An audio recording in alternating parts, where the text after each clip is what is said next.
सुंदर होता है मन अति सुंदर।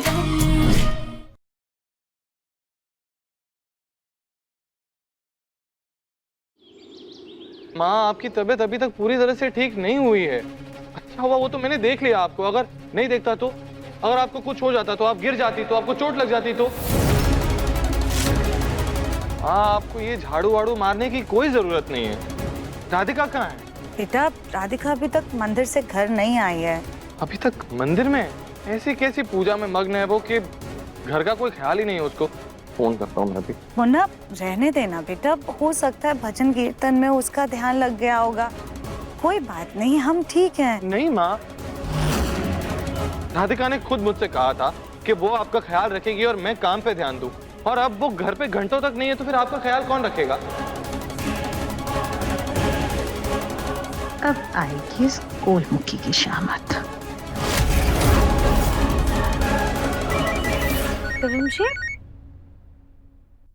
राधिका, क्या है? तुम्हें घर की कोई फिक्र है, कुछ है कि नहीं? तुम सुबह की गई हुई और अब जाके घर आ रही हो। तुम्हें पता है कितना बड़ा हादसा होने वाला था? माँ सीढ़ियों से नीचे गिरने वाली थी।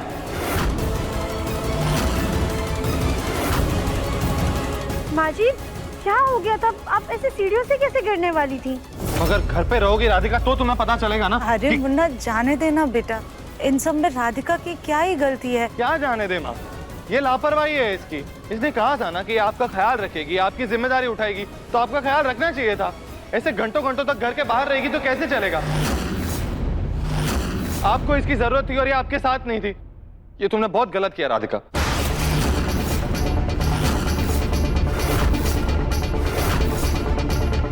जी, हमें माफ कर दीजिए, पर बताइए तो आखिरकार हुआ क्या था? माँ झाड़ू लगा रही थी, चक्कर आ गया उन्हें और ये गिरने वाली थी। जरूर माँ जी ने ये जानबूझकर किया है, हमें माफ़ करना भूले ना, लेकिन हमें ना चाहते हुए भी माँ जी की इन हरकतों पर रोक लगाने के लिए उन्हें जवाब देना होगा। अब खड़े खड़े सोच क्या रही हो तुम? बोलो कुछ। कुछ नहीं दविम जी, हम बस ये सोच रहे थे कि हम घर पे नहीं थे तो माँ जी को ऐसे झाड़ू लगाने की जरूरत क्या थी?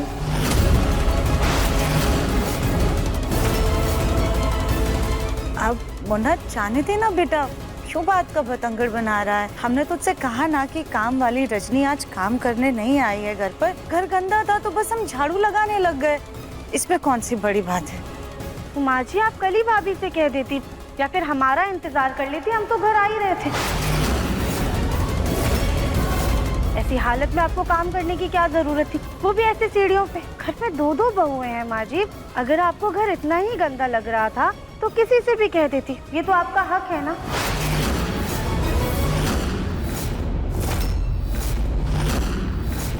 और अपनी सेहत का ध्यान रखना तो आपकी भी जिम्मेदारी है।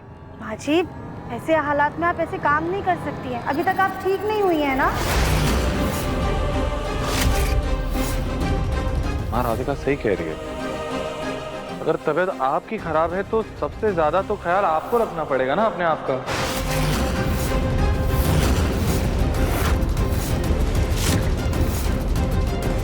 मुन्ना बेटा, हमें लगा सिर्फ झाड़ू ही तो लगानी है तो हमने लगा दी। सुजाता, तुम्हें ऐसी हालत में कमरे में आराम करना चाहिए ना। और लोग भी हैं घर में काम करने के लिए, और घर इतना भी गंदा नहीं है कि तुम्हें बीमारी में झाड़ू उठाना पड़े। बिल्कुल सुजाता, अरे राधिका घर में नहीं थी तो कली तो थी, कली को बुला लेती, उसको बोल देती कि झाड़ू मार दो। कहाँ है कली? चाची सास जी ने हमें कपड़े सुखाने के लिए छत पे भेजा था, है ना चाची सास जी? आपने ही तो हमें भेजा था। अब वो हमें लगा कली बेचारी अकेले कितना काम करेगी, बस इसीलिए हमने कर लिया काम।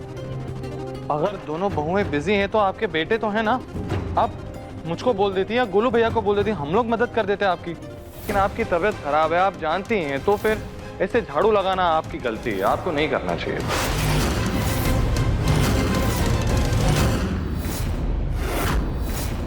सॉरी मुन्ना, सॉरी राधिका बेटा, हमसे गलती हो गई। आइंदा से हम ध्यान रखेंगे, हम अपना ख्याल खुद ही रखेंगे। कोई बात नहीं माँ जी, अब एक काम कीजिए, आप अपने कमरे में जाके आराम कीजिए, हम आपके लिए सूप लेकर आते हैं। और रही बात घर में सफाई कराने की ना, तो हम मोहल्ले से किसी काम वाली को बुला के करवा देंगे, ठीक है? हाँ बेटा। आराम से सुजाता।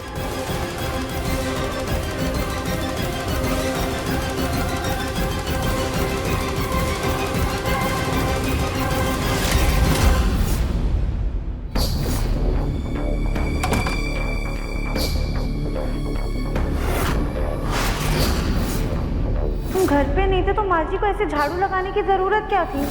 अगर आपको घर इतना ही गंदा लग रहा था तो किसी से भी कह देती, ये तो आपका हक है ना।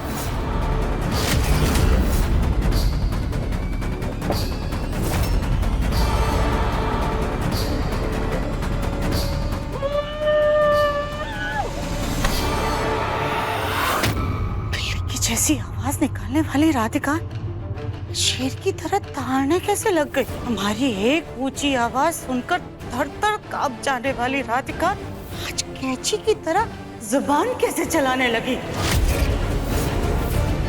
ना सिर्फ आज उसने हमसे सवाल जवाब किए, बल्कि हमें ही कसूरवार ठहराकर हमसे माफी मंगवा दी। अरे हमें तो लगा था कि वो हमसे माफी मांगेगी, गिड़गिड़ाएगी, हाथ जोड़ेगी, हमारा मुन्ना उस पर गुस्सा करेगा, लेकिन नहीं, उसे सबके सामने हमसे, सुजाता बंसल से माफी मंगवा दी। ऐसा कौन सा पाठ पढ़ करके आई है मंदिर से? इसकी हिम्मत तो हमें तोड़नी होगी, इसको सबक सिखाना ही होगा हमें।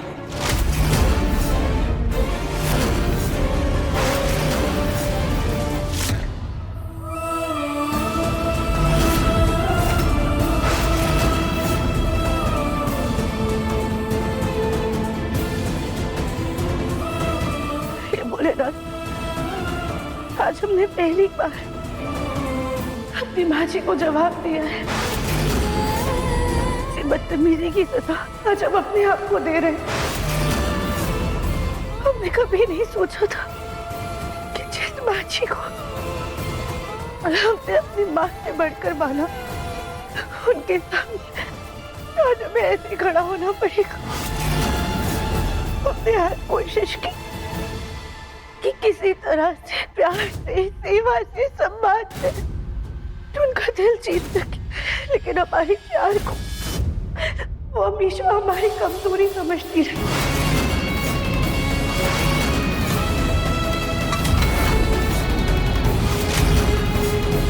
लेकिन अब बस,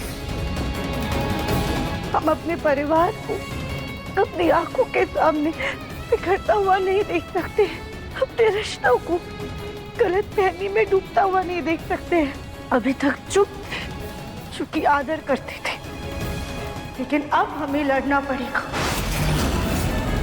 अपने लिए, सच के लिए, अपने दिव्यम जी के लिए।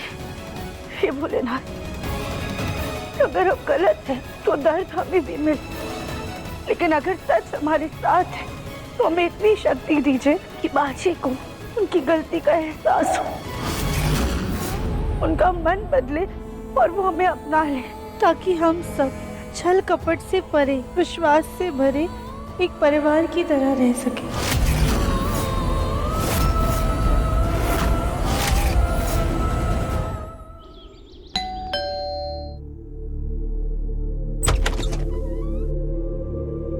राधे राधे। राधे राधे जी, आप कौन? जी मैं पंडित परमानंद जी। पंडित जी, जी आइए। जी आइए।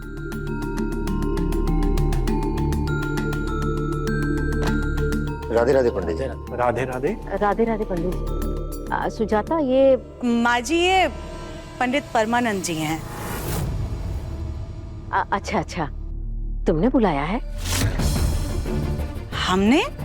नहीं माँ जी, हमें तो लगा कि आपने पंडित जी को बुलाया है। पंडित जी, आपको किसी ने बुलाया था? जी, हमें वो आपके पापा जी, इन्हें हमने बुलाया है। अच्छा। क्यों राधिका? आज ना कोई तीज त्योहार है, ना कोई खास दिन है, वैसे कोई पूजा का मुहूर्त भी नहीं है, तो फिर पंडित जी क्यों? जानते हैं दादी, लेकिन हमारी माँ जी पे संकट के जो बादल लहरा रहे हैं उनका निवारण सिर्फ यही पंडित जी कर सकते हैं। परम ज्ञानी है ये पंडित जी। हाथों की लकीरें देख के इंसान का भूत, वर्तमान, भविष्य सब कुछ बता देते हैं। हमने इन्हें इसलिए बुलाया है ताकि माँ जी की रेखाएं देखकर उनके ग्रहों के दुर्भाग्य जो चल रहे हैं उनका निवारण कर सके, ताकि माँ जी वापस से हम सबसे दूर ना हो।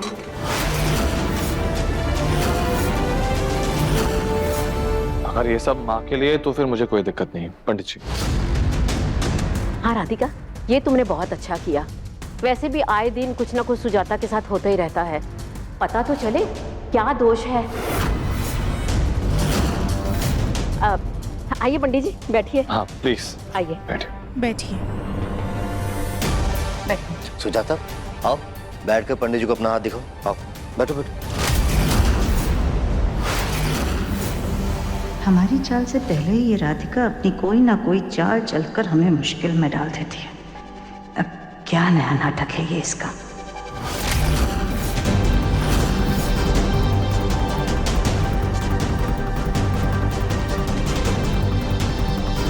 लाइए हाथ दीजिए। जी।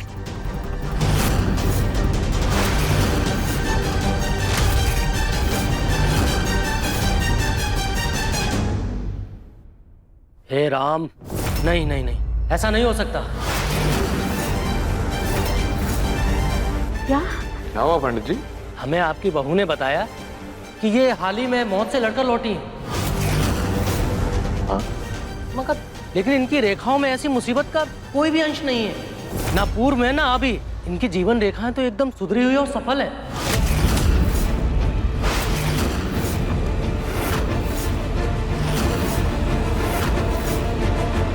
आप कहना क्या चाहते हैं? कि हमने झूठ बोला? हमने अपनी मौत का झूठा नाटक किया? अरे सुन रहे हैं ना आप सब लोग, पंडित जी क्या कह रहे हैं? हम पर झूठा इल्जाम लगा रहे हैं, बिल्कुल बेबुनियाद इल्जाम लगा रहे हैं हम पर। कह रहे हैं कि हमने आप सबको धोखा दिया, हमने अपनी मौत का झूठा नाटक किया। अरे आप सब गवाह है ना हमारी सच्चाई के। आप लोगों ने देखा था ना कि हम मर गए थे, हमारी अर्थी सच्चाई थी आप लोगों ने, और आप लोग हमें शमशान तक लेकर जा रहे थे और हम अचानक से जिंदा हो गए। और पंडित जी कह रहे कि ये सब कुछ नाटक था, हमने झूठ बोला आप लोगों से। भला कैसी बातें कर रहे हैं पंडित जी? ऐसा कैसे हो सकता है? ऐसा नहीं हो सकता।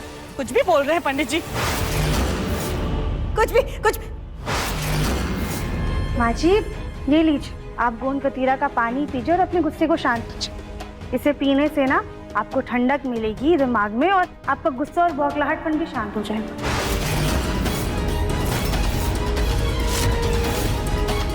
पर आप इतना गुस्सा कर क्यों रही है? पंडित जी तो सिर्फ आपकी रेखाएं देख रहे हैं, पर आप तो ऐसे तिलमिला रही हैं जैसे सच में आपकी पोल खुल गई हो। ऐसे तो गुस्सा वही करते हैं जिनके दिल में कोई राज होता है।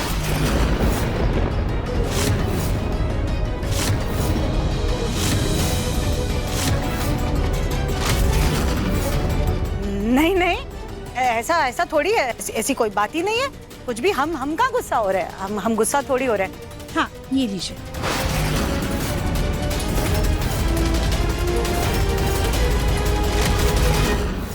माँ जी वैसे आप बेकार में ही पंडित जी की बात पे गुस्सा कर रही हैं, वो सही तो कह रहे हैं। देखिए ना, आप हम सबके सामने जिंदा सही सलामत खड़ी हैं।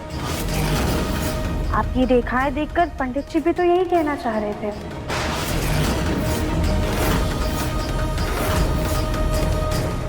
हम आप अब क्यों इतना गुस्सा हो रही हैं?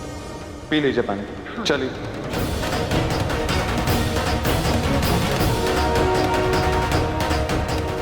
ये गोभी का फूल अपनी जुबान को ऐसा क्या चटा कर लाई है जो तेज हो गई, और हम भी तो बेवकूफों की तरह बरस पड़े। अभी किसी को शक हो जाता तो गड़बड़ हो जाती।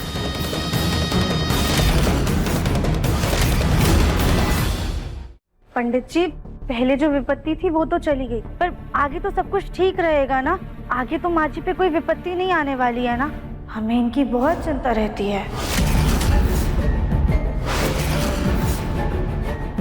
हाँ पंडित जी। सुजाता बैठो, बैठकर पंडित जी को अपना अच्छे से हाथ दिखाओ। हाँ माँ जी बैठ जाइए। जी। अरे वाह सौरभ, तुमने तो पंडित जी का बहुत अच्छा होलिया लिया है। अरे हमारे थिएटर में हर तरह के कपड़े मिलते हैं। ऐसे सौरभ, हमें माफ करना, तुम्हें ऐसे नाटक करने के लिए हमें बुलाना पड़ा। राधिका, स्कूल में आपने हमारी बहुत सारी मदद की है, अपना टिफिन मुझे खिलाया, समझो उसका खर्च उतार रहा हूँ। वैसे किसकी नकली भविष्यवाणी करनी है मुझे? अब हमारी माँ जी की।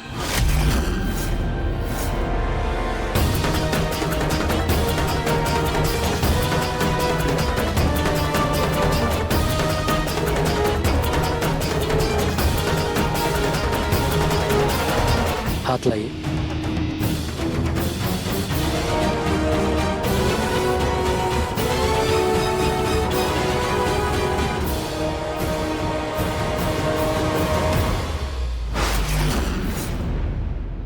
असंभव। क्या हुआ? अनर्थ।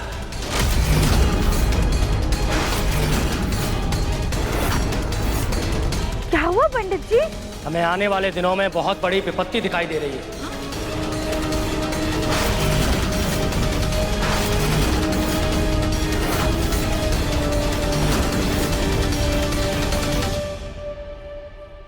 कैसी विपत्ति? विपत्ति तो हम नहीं बता सकते, लेकिन राहु का प्रकोप है। कोई बीमारी हो सकती है, कोई दुर्घटना हो सकती है, चोरी चकारी भी हो सकती है।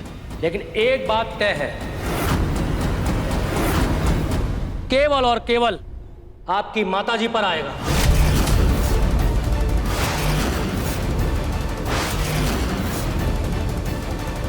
क्या? नहीं नहीं पंडित जी, इसका कोई तो निवारण होगा ना? हाँ, एक उपाय है।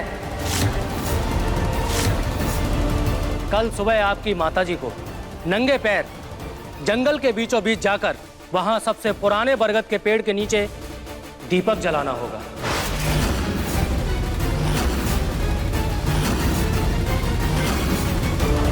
उसकी एक डाल को सिंदूर से रंगना होगा और एक टांग पर खड़े होकर ओम नमः शिवाय का जाप करना होगा। इस परीक्षा के बाद ही राहु का प्रकोप आपकी माताजी के सर के ऊपर से टलेगा।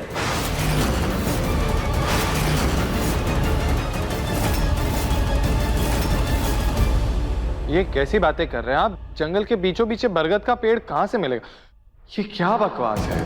मैं नहीं मानता ये सब।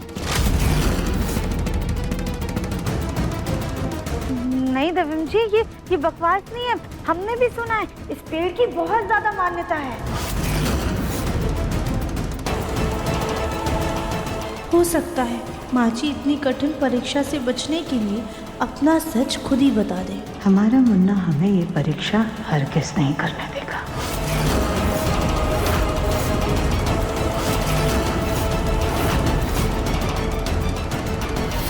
ठीक है, ये परीक्षा देने के लिए हम तैयार हैं। हाँ?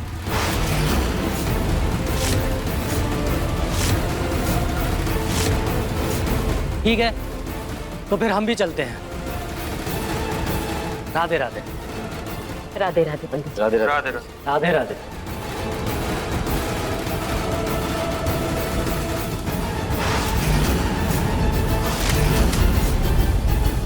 सीरियस हैं आप लोग? ये जंगल के बीचों बीच बरगद का पेड़ ढूंढने की कोई जरूरत नहीं है, बकवास है ये सब। देखिए माँ, कोई जरूरत नहीं है हमें ये बकवास करने की। ये जंगल में जाके बरगद का पेड़ ढूंढने की कोई जरूरत नहीं, और जंगल में जाना मतलब खुद खतरे को न्योता देने के बराबर है। राधिका, क्या हो गया है तुम्हें? तुम कहां से ये बाबा को ढूंढ के लाई हो? राधिका, तुम भूल गई क्या? माँ की तबीयत अभी तक पूरी तरह ठीक नहीं हुई है। माँ, ये जंगल वंगल में जाने की कोई जरूरत नहीं है हमें। हम खुद माँ जी को किसी मुसीबत में नहीं डालना चाहते। हमें क्या पता था कि माँ जी मान जाएंगी। नहीं दिव्यम, परीक्षा तो सुजाता को देनी ही पड़ेगी।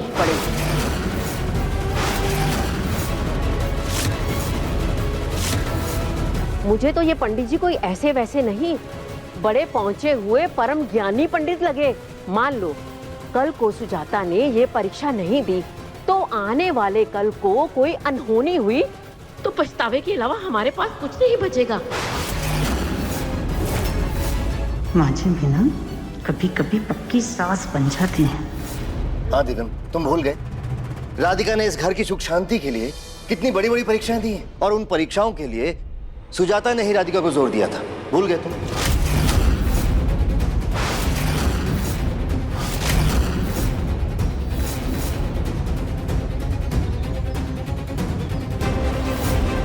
और अब अगर सुजाता की जिंदगी से जुड़ा हुआ सवाल है तो उसे भी परीक्षा देनी चाहिए।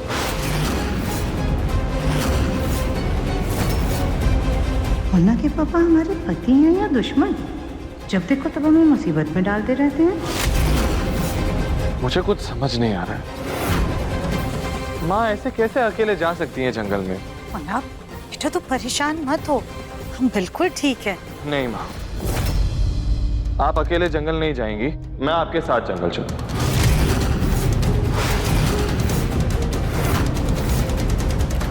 पंडित जी ने क्या कहा था कि माँ को जंगल में जाना है, वो बरगद का पेड़ ढूंढना है, लेकिन उन्होंने ये तो नहीं कहा था ना कि उन्हें अकेले जाना है।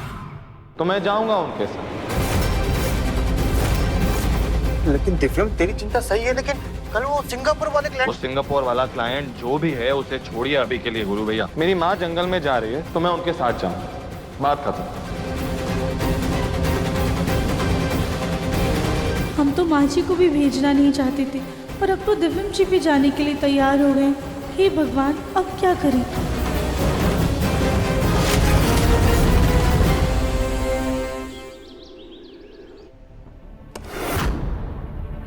सुजाता, ये फल रख लो, ये भी चढ़ा देना। ये सौरभ फोन क्यों नहीं उठा रहा है? एक बार इससे बात हो जाए तो हम कोई बहाना बनाकर माची और दिव्यम जी को जंगल जाने से रोक लेंगे। पंडित जी की बात तो दादी और माची कोई भी नहीं टालेगा। फोन क्यों नहीं उठा रहा है?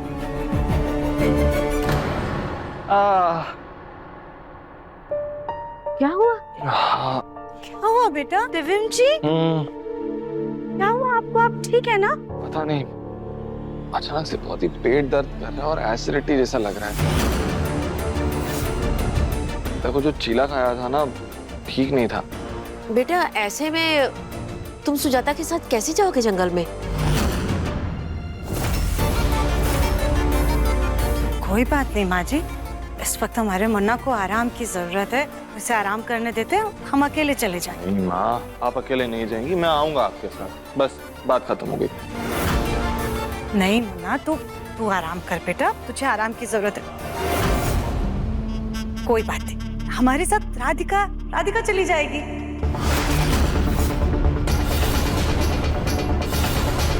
वैसे भी राधिका को जंगल में बरगद का पेड़ कहाँ है अच्छे से पता है ना। ये साथ रहेगी तो हमारी पूजा जल्दी और अच्छे से हो जाएगी, है ना राधिका? राधिका, तुम पक्का माँ का ख्याल रख पाओगी?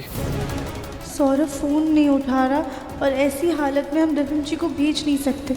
शायद ये भोलेनाथ की ही मर्जी है कि हम माँ जी के साथ अकेले में सारी बातें साफ कर लें। हाँ दिव्यम जी, हम माँ जी के साथ चले जाएंगे और उनका ख्याल भी रख लेंगे। तो तुम लोग जल्दी जाने की तैयारी करो ताकि सूर्यास्त होने तक वापस लौट सको। हाँ जी माँ जी। गोलू, दिव्यम के लिए डॉक्टर बुला लो। जी डॉक्टर। हाँ राधिका, प्लीज माँ का ख्याल रखना। हाँ दिव्यम जी, हम ख्याल रखेंगे, आप हमारी चिंता मत कीजिए, बस अपने बारे में सोचिए, और कुछ भी होगा ना तो हमें फोन कर दीजिएगा। बैठ जाओ आराम बेटा। से बैठ, हाँ, ध्यान रखना फोन अपना। कर गोलू। आज जंगल की खामोशी राधिका के अंत के गीत गाएगी।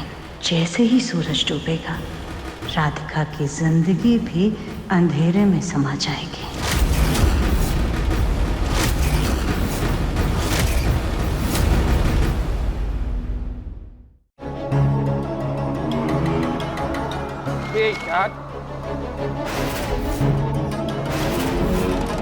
क्या हुआ दिव्यम बेटा? मुझे ना ऐसा लग रहा है जैसे माँ किसी बहुत बड़े खतरे में। बोलो राधिका, माँ कहाँ पे है? दिव्यम जी, माँ जी जंगल में खो गई।